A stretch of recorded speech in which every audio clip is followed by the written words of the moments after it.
আয়াতে কারিমার তর্জমা তাফসীরের আগে ছোট্ট করে একটু ভূমিকা বুঝতে হবে যে আমরা যদিও মুখে বলি দুনিয়া চিরস্থায়ী থাকার জায়গা নয়, আমাদের মা বাবা দাদা দাদি নানা নানি আত্মীয় স্বজন যেভাবে চলে গেছে আমাদের ওইভাবে চলে যেতে হবে। আমরা এই পৃথিবীতে চিরদিন থাকতে পারবো না। যেমনভাবে মায়ের পেটেও আমরা একটা জগতে ছিলাম, এই জগতেও আমরা চিরস্থায়ীভাবে থাকতে পারি নাই। নির্দিষ্ট একটা সময় পর্যন্ত মায়ের রেহেমে ছিলাম, মায়ের পেটে ছিলাম। এই মায়ের পেট থেকে নির্দিষ্ট সময় যখন চলে গেল, নির্দিষ্ট সময় চলে যাওয়ার পরে যেমনভাবে আমরা দুনিয়াতে আসতে বাধ্য, আর 1 ঘন্টাও ওই মায়ের পেটে থাকা যাবে না, এটা আল্লাহর সিদ্ধান্ত ছিল যে তুমি তোমার মায়ের পেটে 2 দিন থাকবে। আলমে রেহেম থেকে আলমে দুনিয়ায় যখন যাবে, দুনিয়াতে ঠিক তদ্রূপ চিরদিন বসবাস করতে পারবে না। এখান থেকে একটা নির্দিষ্ট সময় যখন চলে যাবে, এই নির্দিষ্ট সময়ে আমাদের এখান থেকেও চলে যাইতে হবে। যদিও আমরা মুখে কথা বলি দুনিয়া চিরদিন থাকার জায়গা নয়, কিন্তু দেখা গেল এরপরেও আমাদের কথাবার্তা চলাফেরায় কাজ কর্ম এগুলি প্রমাণ করে যে আমরা আখিরাতে যাব না, এই দুনিয়াতেই চিরদিন থাকব। যে মানুষের ভিতরে এই কথার স্মরণ আছে যে পৃথিবীতে আমি চিরদিন থাকব না, এই মানুষের চলাফেরা উঠা বসা বাজার ঘাট বিবাহ শাদী সব কিছুর মধ্যে এটার প্রমাণ পাওয়া যাবে। কারণ যে ব্যক্তি মৃত্যুকে স্মরণ করে, যে ব্যক্তি মনে করে আমি দুনিয়াতে মুসাফির, আমি দুনিয়া চিরদিন থাকব না, সেই ব্যক্তির চলাফেরা উঠা বসা এগুলি দেখবেন একটা অন্যরকম হবে। সে যখন কথা বলবে মেপে মেপে কথা বলবে, অনর্থক কথা বলবে না, অহংকার করবে না। কারণ এই দুনিয়াতে সে ক্ষমতার বড়াই দেখাবে না, কারণ সে জানে আজকে মরলে কালকে 2 দিন। সুতরাং সে সব সময় যে জগতে যাবে, কাল কিয়ামতের দিনের জন্য সে এরকম চিন্তা ফিকির করে, আগামীকালের জন্য সে কি করেছে এই চিন্তা ফিকির সব সময় করবে। যেমন এক্সাম্পল, একটা মানুষ যদি তার থানার ভিতরে মামলা থাকে, তখন দেখবেন এই মানুষটা ঘুমাইতে গেলেও এই মামলার চিন্তা, সে বাজারে গেলেও মামলার চিন্তা, সে হাঁটতে গেলেও তার এই মামলার চিন্তা, সে ঘুমাইতে গেলেও তার এই মামলার চিন্তা। সুতরাং যে ব্যক্তি মনে করে, যে বান্দাবান্দি মনে করে আমি পৃথিবীতে চিরদিন থাকার জন্য আসি নাই, চিরদিন থাকবো না, থাকতে পারবো না, এই ব্যক্তি দেখবেন খাইতে গেলেও এই চিন্তা, পড়তে গেলেও এই চিন্তা, বাজারে গেলেও এই চিন্তা যে আমি এই পৃথিবীতে চিরদিন থাকবো না। সুতরাং যেখানে যাব, এখান থেকে যাওয়ার পরে যেখানে যাব সেই জায়গার জন্য আমি কি করলাম এটাই দেখবেন সব সময় সে চিন্তা করবে। এই জন্যই তো আল্লাহওয়ালারা এরকমভাবে, তারা এরকমভাবে অন্তর্চক্ষু দিয়া আখিরাতের অবস্থাগুলি যেন তাদের চোখের সামনে ভাসতেছে, চোখের সামনে ভাসার মতো, এই জন্য তারা সব সময় 24 ঘন্টায় 1 সেকেন্ডের জন্য আল্লাহকে বলে না, আল্লাহর হুকুম ব্যতি রেখে, আল্লাহ পাকের আইন ব্যতি রেখে সে একটা কদমও পালায় না। সে প্রতি কদমে কদমে সে চিন্তা করে আমি যে কদম বাড়াইতেছি, এই যে আমি পা বাড়াইতেছি, এটা কি আমার আমার আল্লাহ অসন্তুষ্ট হয়ে যায় কিনা, আমি যে কথা বলতেছি আমার এই কথা আমার মাওলা অসন্তুষ্ট হয়ে যায় কিনা, এইভাবে প্রত্যেকটা কাজের মধ্যে সে এই চিন্তা করে।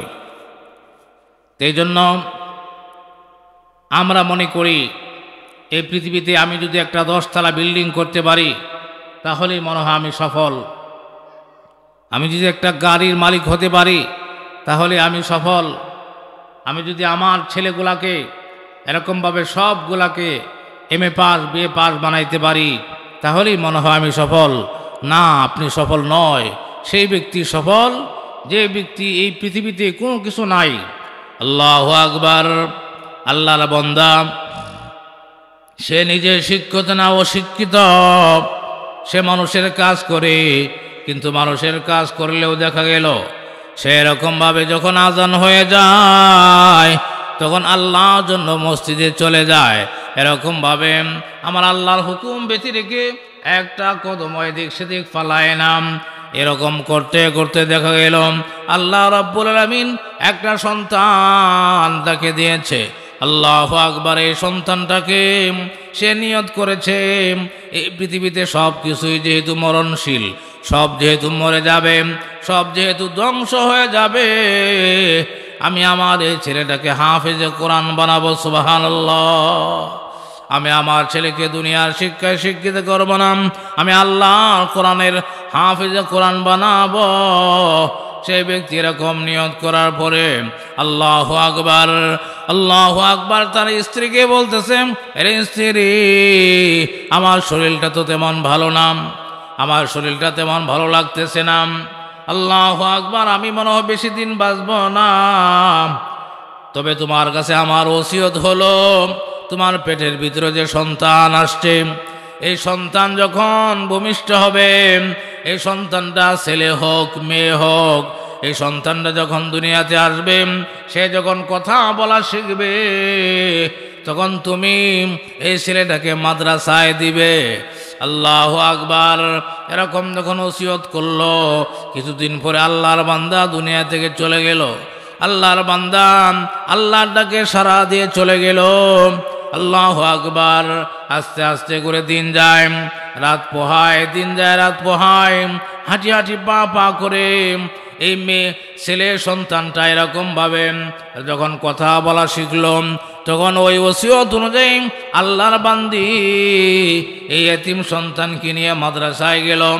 মাদ্রাসায় যাওয়ার পর উস্তাদজিকে ডেকে বলে, ওগো উস্তাদজি, আমার এই সন্তানটা এতিম, তার বাবা নাই, আমি মা বেঁচে আছি, আমরা তেমন ধনী মানুষ না, গরিব মানুষ, আমার এই সন্তানটাকে আপনি এরকমভাবে, আল্লাহু আকবার, দয়া করে আপনার সন্তানটাকে কোরআন শিক্ষা দেন।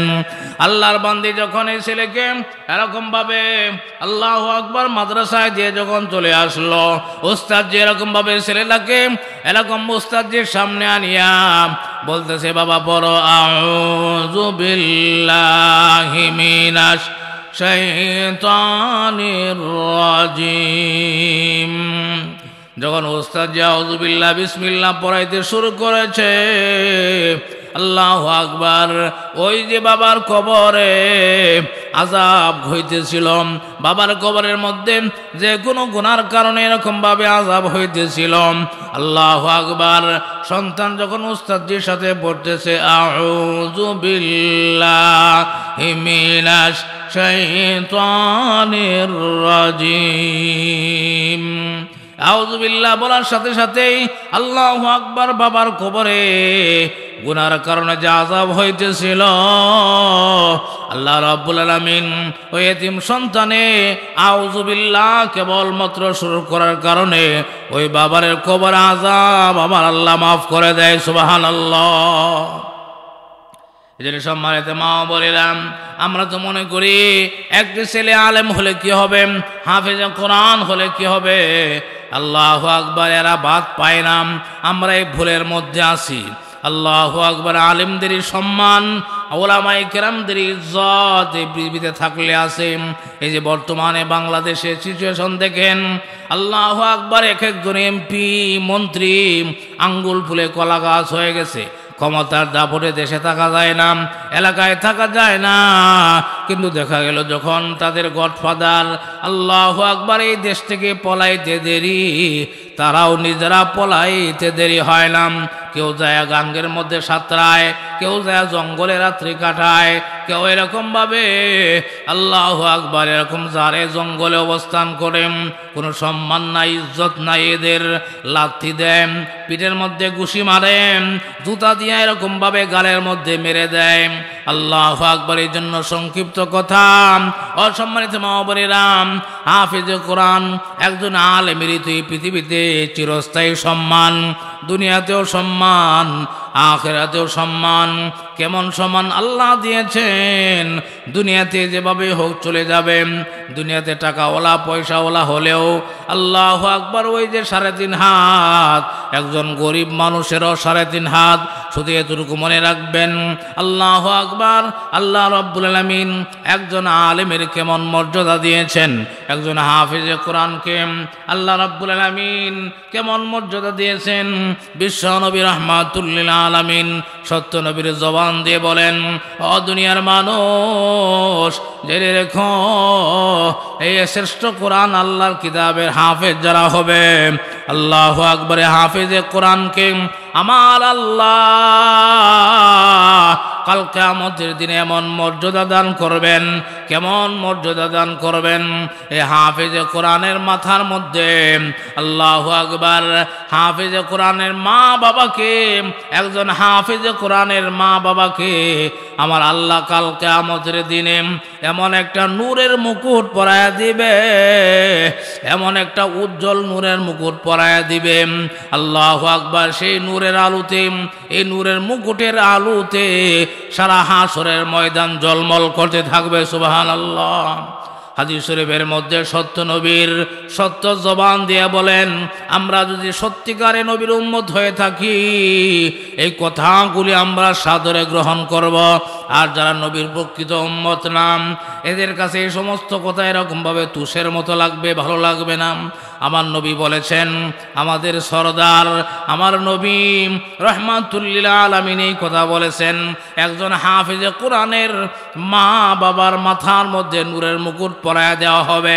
আর এই নূরের মুকুটে যখন কাল কিয়ামতের দিনে হাসরে ময়দান যখন জলমল করতে থাকবে, তখন দুনিয়াতে এমপিরা, মন্ত্রীরা, এরকম দুনিয়ার মধ্যে যারা বড় লোক, এরা বলবে, কিরে এই ব্যক্তিকে, সে না আমার বাড়িতে এরকমভাবে কামলা দিত, সে না আমার বাড়িতে কাজের লোক ছিল, সে না এরকমভাবে ঠেলা গাড়ি বাইতো, সে না এরকমভাবে রিক্সা চালাইতো, এরকম বলা বলি করতে থাকবেন।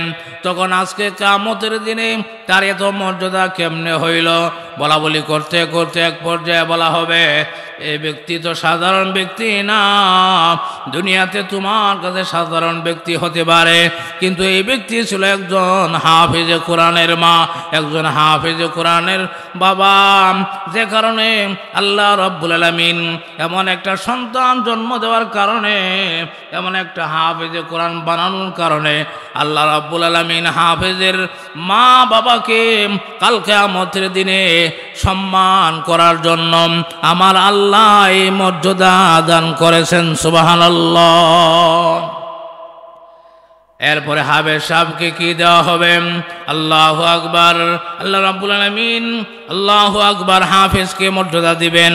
রাহমাতুল লিল আলামিন বলেন, হাফেজে কোরআনকে ডেকে বলবে, এরে আব্দুর রহমান, এরে আব্দুর রহিম, আসো, তুমি আমার কোরআনের হাফেজ হওয়ার জন্য রাত্রকে রাত্র বলো নাই, দিনকে দিন বলো নাই, এরকমভাবে একদিন, 2 দিন, 3 দিন নয়, তুমি তোমার সারাটা জীবন ওই শেষ রাত্রে উঠিয়া আমার কালাম তেলাওয়াত করার জন্য বুকে লাগাইতে, চুমু খাইতে, বুকে লাগাইতে, আল্লাহু আকবার ঘন্টার পরে ঘন্টা তেলাওয়াত করতে। আমার এই কোরআনের সাথে সম্পর্ক রাখার কারণে আমি আল্লাহ তোমাকে আজকে মর্যাদা দান করব। কেমন মর্যাদা?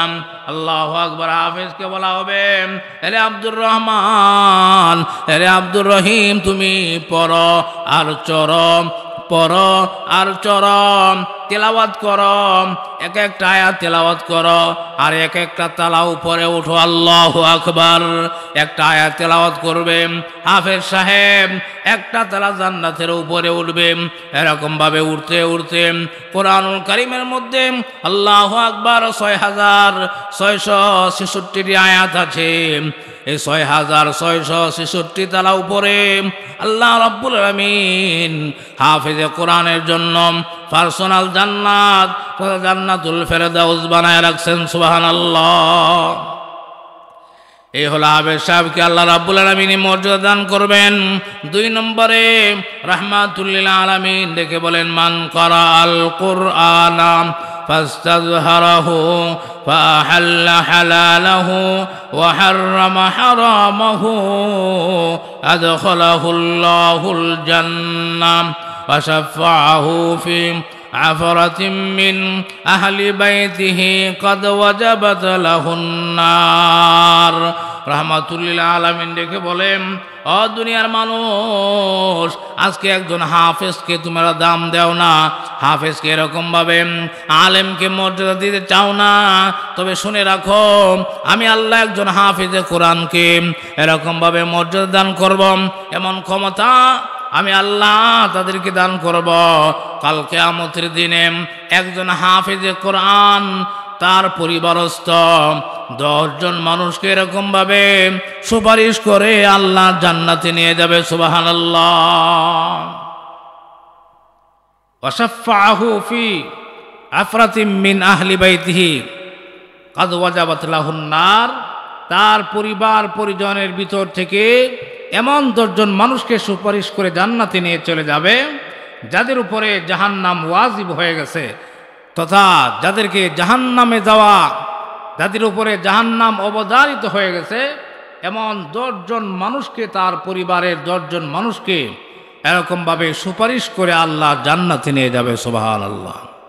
সেই দিন বোঝা যাবে হাফেজের কত দাম, আলেমের কত দাম। আল্লাহু আকবার। সেদিন আফসোস করবে এমএ পাস, বিএ পাস, আল্লাহু আকবার, এদের মা বাবার আফসোস করবে কি হলো, দুনিয়াতে এমএ পাস বিএ পাস করাইয়া এরকমভাবে যখন চাকরি হয়ে গেল তখন ডাক দেয়া বলে, মা আমাদের তো এখন চাকরি হয়ে গেছে, তোমার বৌমা তো এরকমভাবে শহরে থাকে অভ্যাস, গ্রামে থাকতে পারে না, তাকে নিয়ে শহরে থাকতে হবে, আমাদের সুবিধার জন্য শহরে চলে যাইতে হবে। এই সন্তান বাবা মার জানাজা পড়ার জন্য দোয়াও পারে না, নাউজুবিল্লাহ। এরকমভাবে বাবা মার জানাজা পড়ার সুযোগও পায় না, এমন মা বাবা আল্লাহু আকবার ঢাকা শহরে দেখলে পাওয়া যায়, বৃদ্ধাশ্রমগুলির মধ্যে এরকমভাবে দেখলে দেখা যায় মা বাবা কষ্ট করে সন্তানকে এরকমভাবে লন্ডন লেখাপড়া করাইছে, লেখাপড়া করে যখন দেশে আসছে তখন শহরে আর থাকে না, মা এখন গন্ধ করে, বাবার শরীর থেকে এখন গন্ধ আসে, বৌমা তো এরকমভাবে কাছেই যায় না। এরকমভাবে সন্তানরা মিলে পরামর্শ করে বলে, এখন মা বাবার আর এই বাড়িতে থাকা যাবে না, তাদেরকে নিরাপদে থাকার জন্য, তাদেরকে সঙ্গ দেওয়ার জন্য তাদেরকে বৃদ্ধাশ্রমের মধ্যে দিয়ে দেই। আর এই বৃদ্ধাশ্রমগুলির মধ্যে আল্লাহু আকবার মা বাবাগুলি বসে বসে চোখের পানি ছেড়ে কান্দে, কি হলো, এমএ পাস বিএ পাস করাইয়া 2 মুঠো ভাত খাওয়ায় না, তাদের সামনে যায় না, তাদের সাথে সুন্দরভাবে কথা বলে না।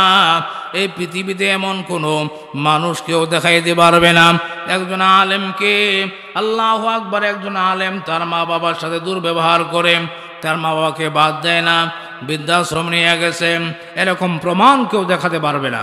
এই জন্য সম্মানিত মা বোনেরা, একটা ছেলেকে আলেম বানান, একটা ছেলেকে হাফেজে কোরআন বানান, জান্নাতের টিকিট এরকমভাবে আপনার জন্য বাজেট হয়ে যাবে।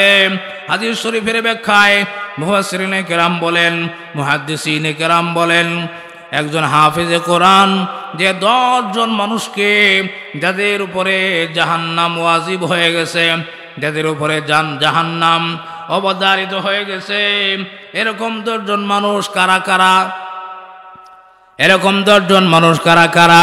মুহাদ্দিসিনে কেরাম বলেন, আল্লাহু আকবার, হাফেজে কোরআনের মা, হাফেজে কোরআনের বাবা, একজন হাফেজে কোরআনের দাদা, হাফেজে কোরআনের দাদি।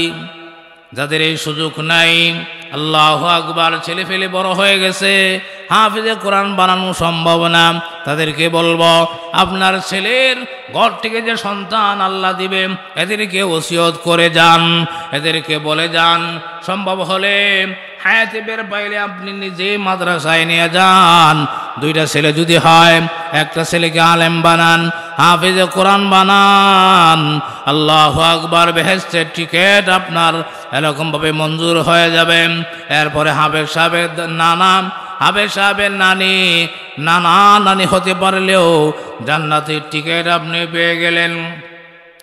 আল্লাহু আকবরের পরে মুহাদ্দিসিনে কেরাম বলেন যে 10 জন মানুষকে এরকমভাবে সুপারিশ করে আল্লাহ জান্নাতে নিয়ে যাবে। এই 10 জন মানুষের মধ্যে একজন হাফেজ সাহেবের শ্বশুর শাশুড়িও আছে, শ্বশুর শাশুড়ি। আল্লাহু আকবরের পরে এই হাফেজে কোরআন যে বাড়িতে থাকিয়া, যে বাড়িতে লজিং থাকিয়া এরকম ভাবে হাফেজ কোরআন হয়েছে, আল্লাহু আকবার, ওই বাড়ির লজিং মাস্টারনি, সুবহানাল্লাহ। একটা ছেলে যদি মাদ্রাসায় পড়ে আর আপনার বাড়িতে লজিং থাকে, তাহলে দেখা গেল এই ছেলেটা যখন 3 বছর আপনার বাড়িতে থাকে, 3 বছর যে মা যে বোন এই ছেলেটাকে রান্না করে খাওয়ায়, 3 বছর পরে যখন এই ছেলেটা মাদ্রাসা থেকে হাফেজের দিস্তারবন্দি করে বাগরি নিয়ে যখন সে চলে যায়, এই চলে যাওয়ার দিনটা যে কত কঠিন, এই ছেলেটাও কাঁদতে থাকে যে মানুষটা তাকে রান্না করে খাওয়াইলো, তার লজিং মাস্টারনি, তারাও কাঁদতে থাকে, চোখের পানি ছাড়ে কান্দে, আরে বাবা তুমি তো আমাদের বাড়িতে 3 বছর ছিলা, তুমি তো আমাদের সন্তানের মতোই হয়ে গেছো, আজকে তুমি আমাদের বাড়ি থেকে চলে যাচ্ছ, আমাদের তো কলিজা মানাইতেছে না, তবে তোমার সাথে আমাদের সুসম্পর্ক শুধু 1 দিনের জন্য 2 দিনের জন্য নয়, তুমি যেখানে থাকো আমাদের সাথে ফোন দিবা, আমাদের বাড়িতে আসবা। দেখা গেল এই ছেলেটার সাথে এরকমভাবে চিরদিনের জন্য সম্পর্ক হয়ে যায়। এই জন্য মুহাদ্দিসিন কেরাম এই হাদিসের ব্যাখ্যা করতে যায় বলেন, একজন হাফেজে কোরআনের আল্লাহু আকবার, আল্লাহ রাব্বুল আলামিন তাকে যে সম্মান দিবেন, যে 10 জন মানুষকে জাহান্নাম থেকে সুপারিশ করে আল্লাহ জান্নাতে নিয়ে যাবে, এই 10 জনের ভিতরে এরকমভাবে একজন লজিং মাস্টারনি যার ঘরে খাইলো এই ব্যক্তি এবং তার ওয়াইফ যে রান্না করে 3 বছর খাওয়াইলো, এই তারাও এই আল্লাহু আকবার এই 10 জনের ভিতরে তারাও আছে। সুতরাং এই জন্য আপনার একটা সন্তান, আপনার একটা ছেলে যদি হাফেজে কোরআন হয়, আপনি দুনিয়াতেও শান্তি, আল্লাহু আকবার, আখিরাতে মুক্তি হয়ে যাবে। যদি হাফেজের মতো হাফেজ, আলেমের মতো আলেম হতে পারে, যে আলেমের কথা শোনার জন্য, যে আলেম দেখা গেল একটা আলম, একজন আলেম, প্রকৃত আলেম মানে একটা আলম, সারা আলমের মানুষ তাকে এরকম ভালোবাসে, মোহাব্বত করে, এরকম তাকে মোহাব্বত করার কারণে তার মা বাবাকেও আল্লাহ রাব্বুল আলামিন তাকে ইজ্জত বাড়ায় দেন, সম্মান বাড়ায় দেন, দুনিয়াতেও ইজ্জত সম্মান আছে এবং কাল কিয়ামতের দিনেও আল্লাহ রাব্বুল আলামিন এই হাফেজ কোরআনের মা বাবাকে নূরের মুকুট পরায়া সম্মানিত করবেন, ইজ্জত দিবেন। সুতরাং আলেম ওলামাদেরকে ছোট চোখে, নিচু চোখে দেখা এটা বোকা মানুষ ছাড়া আর সম্ভব হয় না। কারণ আমি যেহেতু আলেম হতে পারি নাই, সুতরাং আমি আলেমকে মোহাব্বত করব। আমি যেহেতু আলেম হতে পারি নাই, সুতরাং আমি আলেমকে সহযোগিতা করব। আমি যেহেতু আলেমের মা হতে পারি নাই, একটা সন্তানকে আমার ঘরে রেখে হাফেজে কোরআন বানায় দিব। কাল কিয়ামতের দিনে আপনি এবং আপনার হাজবেন্ড সহ আল্লাহ জান্নাতের টিকিট পাবেন, সুবহানাল্লাহ। সুতরাং আলেমরা কচু পাতার পানি নয়, হাফেজে কোরআন এরা কচু পাতার পানি নয়। এদেরকে সরকার ইজ্জত দিতে না পারলেও আমার আল্লাহ কিন্তু ইজ্জত দিতে বলে নাই। আমার আল্লাহ ইজ্জত ঠিকই দিয়েছেন। আলেম ওলামাদের ইজ্জত সম্মান যাদের কাছে আছে, এদের জীবন চলে যাবে, কিন্তু আলেমকে কেউ গালি দিতে পারে না। কারণ তার পিছনে ইমামতি করতে হয়, মুসল্লি হয়ে নামাজ পড়তে হয়, শেষ বিদায় দেওয়ার জন্য একজন আলেমেরই এরকম জানাজান নামাজ পড়াইতে হয়। একটু দোয়ার প্রয়োজন হলে মানুষ এমপি মন্ত্রীর কাছে যায় না, মানুষ এরকম একজন আলেমের কাছেই যায়। বিপদে পড়লেও আলেমের কাছে যায়। দুনিয়াতে বিপদে পড়লে যেরকম আলেম ছাড়া সমাধান হয় না, আখিরাতের বিপদের দিনেও আলেম ছাড়া, আলেমদের উকালতি ছাড়া কোনো সাইন দেয়া আল্লাহর জান্নাতে যেতে পারবে না। সুতরাং আমাদের ধারণা, আমাদের মন মানসিকতা চেঞ্জ করতে হবে, পরিবর্তন করতে হবে। আমার ছেলে ফেলে আছে, আমি একটারে ডাক্তার বানাবো, একটারে ইঞ্জিনিয়ার বানাবো, আরেকটারে আলেম বানাবো, নিয়ত করেন। আমার ছেলে ফেলে নাই, মেয়াদ শেষ হয়ে গেছে। আপনার মেয়ের ঘরের একটা ছেলেকে হাফেজ বানান, আপনার ছেলের ঘরের একটা ছেলেকে হাফেজে কোরআন বানান। হাফেজ হলে, আলেম হলে খাবে কি করে? আমার মতো কি রোগ্য আলেম এ সারা দুনিয়ায়? আমি এরকম, আমাকে যেরকম মানুষ বলা বলি করে, আপনি এত লেখাপড়া করে আপনার বাড়িতে একটা বিল্ডিং করতে পারেন নাই, আপনার টাকা নাই, পয়সা নাই, সেই গরিবী হালত। আরে আমি বলি আমার মতো কি সবাই রুগুয়া? ঢাকা শহরে যায় দেখেন, একজন আলেম ওলামাদের খাবারের অভাব নাই, ফ্ল্যাটের অভাব নাই, বাসা বাড়ির অভাব নাই। আল্লাহ তাআলা আমাকে এরকমভাবে চলার তৌফিক দিয়েছিলেন, যে কোনো কারণেই হোক। এটা আল্লাহ পাকের দরবারে অসংখ্য শুকরিয়া। যদি আমার এই পরিণতি না হইতো, তাহলে আমি এই দেশ চিনতাম না, আমার এলাকার মানুষ আমাকে চিনত না। সুতরাং এই দিকে লক্ষ্য করবেন না। আলেম ওলামাদের মধ্যে এরকম কোটি কোটি টাকার মালিক আছে, আলেমরা ভাত খাওয়ার টাইম পায় না। আল্লাহু আকবার, আপনার ছেলেকে যদি ওই রকম মানের একজন হাফেজ কোরআন বানাতে পারেন, ওই রকম একজন আলেম বানাতে পারেন, আপনার গাড়ি বাড়ি টাকা পয়সার কোনো অভাব থাকবে না। আপনি যদি বলেন যে হাফেজ সাহেবরা ভাত পায় না, মৌলবীরা ভাত পায় না, তাহলে আমি বলবো আপনি পার্সেন্টেজ হিসাব করেন, এদেশে স্কুল কলেজ ইউনিভার্সিটি লেখাপড়া করে কয়জন মানুষ সুখ শান্তিতে আছে, আর মাদ্রাসায় লেখাপড়া করে আলেম হয়ে ওরা কেমন পরিসরে কি পরিমাণে আছে। এটা আদমশুমারি করে যদি হিসাব করা যায়, দেখবেন শতকরা এরকম 95 আপনার 99 98 99 জন এরকমভাবে রাস্তা ঘাটে ঘুরতেছে, বিট যদি করতেছে, আর এত লেখাপড়া করেও গার্মেন্টস ফ্যাক্টরিতে কাজ করতেছে। এদের না আছে কোনো সম্মান, না আছে কোনো ইজ্জত। কিন্তু আপনি একটা নুরানি মাদ্রাসার একজন নুরানি শিক্ষককে যে পরিমাণ মানুষ সম্মান করে ইজ্জত করে, যে পরিমাণ সুখ শান্তিতে আছে, আপনি যদি হিসাব নিকাশ করে যোগ বিয়োগ করে যদি দেখেন, তাহলে আলহামদুলিল্লাহ পার্সেন্টেজ বেশি হবে। এমনকি আল্লাহু আকবার, আমাদের মাদ্রাসার লাইনের একজন তৃতীয় শ্রেণীর আলেমের যে টাকা পয়সা, এরকম তার দুনিয়া সুখ শান্তি দেখা গেল। আল্লাহু আকবার, এরকম জেনারেল শিক্ষায় যারা শিক্ষিত হয়, প্রথম শ্রেণীর চাকরি করেও আপনার 70,000 টাকা বেতন প্রতি মাসে, আর এরকম 70,000 ঘুষ খায়, এরকম আরও এরকম 20-30 হাজার মারে। কিন্তু এর পরেও দেখা গেল এদের শান্তি নাই। বউ অসুস্থ, ছেলে অসুস্থ, মেয়ে একজনের সাথে পালায় গেছে, ছেলে আরেকটা নিয়ে বাড়ি দুসরি, কি একটা অশান্তি যে শুরু। আল্লাহ! সুতরাং আলেম বানান, ছেলেকে বানান, নাতিকে বানান, আলেমের মা হন, আলেমের দাদি হন, আলেমের আপনার নানি হন। এই দেশের কোন পাগলে কি বলল এটা শোনার টাইম আমাদের নাই। আমরা বুঝে শুনে টুপি মাথায় দিয়ে পাঞ্জাবি পরে এই লাইনে আছি ইনশাআল্লাহ। ব্যবসা করি, বাণিজ্য করি, যা কিছু করি আলহামদুলিল্লাহ। এই মুন্সিগিরি আমাদের খুলতে হবে না। আমি যাই কিছু করি না কেন, আল্লাহু আকবার, এই মুন্সিগিরি থাকবেই। আলেম ওলামাদের যে চলা বলা এটা থাকবে ইনশাল্লাহ। আলেমের ব্যবসা করা নিষেধ নয়, আলেম খেতে রোপণ করা নিষেধ নয়, আলেম বাজারে ব্যবসা করা নিষেধ নয়, আলেমের জন্য অটো চালানো নিষেধ নয়, বরংস উত্তম হালাল, উত্তম হালাল। একজন ইমামও যদি এরকমভাবে আল্লাহু আকবার তার 5 বেলা নামাজের ডিউটি পালন করে, সে যদি একটা মনোয়ারি দোকানও করে, এটা আমাদের দেশের মানুষ মনে করে এতে ইজ্জত চলে যায়। আসলে ইজ্জত চলে যাওয়ার কিছুই না। আমাদের এই দেশের কালচার এটা। আলেম যদি এরকম মাথার মধ্যে বোঝা লইয়া দান কাটে, মানুষ বলে এই যে শেষ, এই যে হারা গেছে মুন্সিগিরি, খুইলা লাইছে মুন্সিগিরি। এটা ব্রেন কম থাকার কারণে, না বোঝার কারণে এই পরিস্থিতি, এই দশা।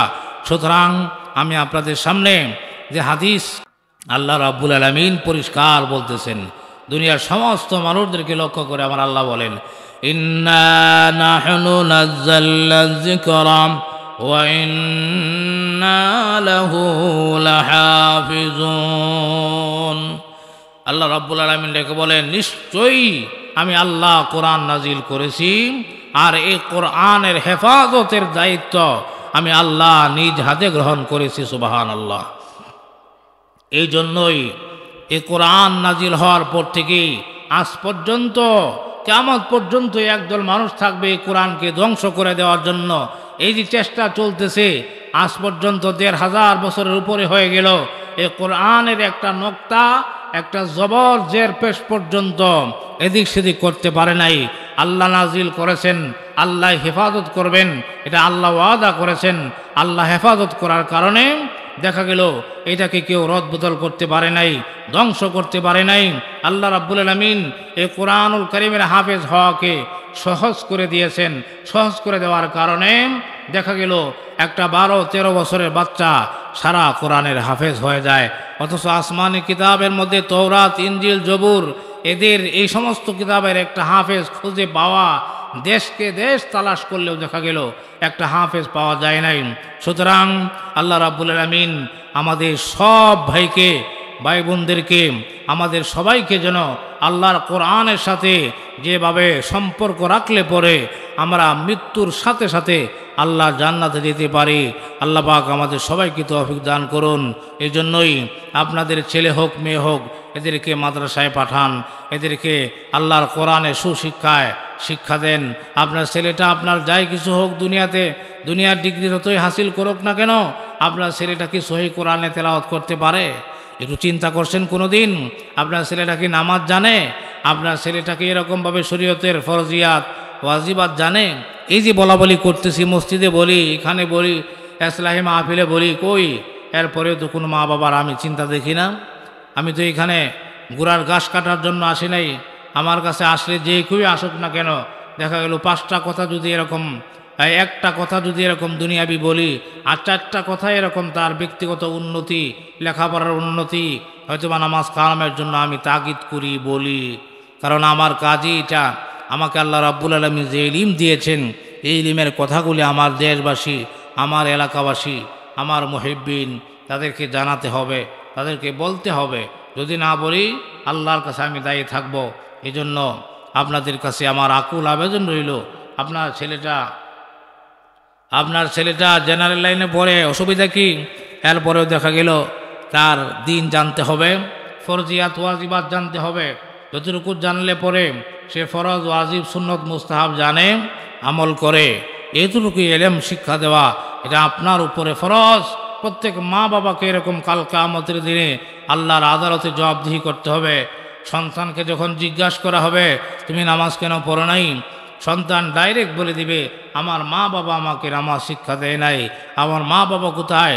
তাদেরকে নিয়ে আসো। তাদেরকে নিয়ে আসা হবে, তাদেরকে চিৎ করে শোয়ায় দেওয়া হবে।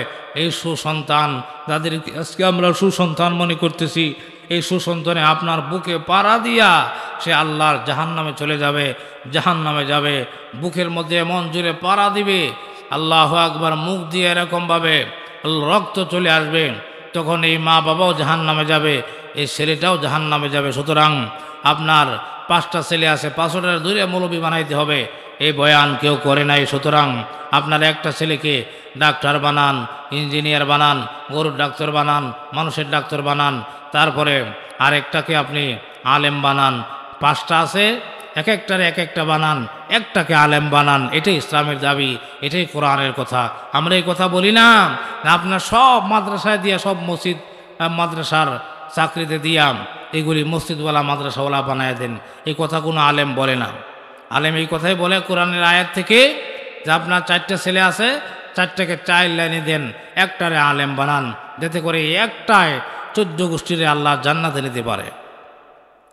এই জন্য আমি আপনাদেরকে কি বলছি, যে সুযোগ থাকলে একটা ছেলেকে আলেম বানায় আলেমের মা হন। যদি সুযোগ না থাকে তাহলে আলেমের দাদি হন। তাও যদি না হয় আলেমের নানি হন। তাও যদি না হয় একটা মেয়েকে আলেমের কাছে বিয়ে দিয়ে আলেমের শাশুড়ি হয়ে যান। আল্লাহু আকবার। যদি তাও সম্ভব না হয়, আল্লাহু আকবার, তাহলে আপনি একটা ছেলেকে আপনার ঘরে রেখে, আপনার সন্তানের মতো করে 3 বছর রেখে আলেম বানায়া আলেমের হাফেজের মুহিব্বিন হয়ে যান, আল্লাহ জান্নাতের টিকিট পেয়ে যাবেন। সুবহানাল্লাহ।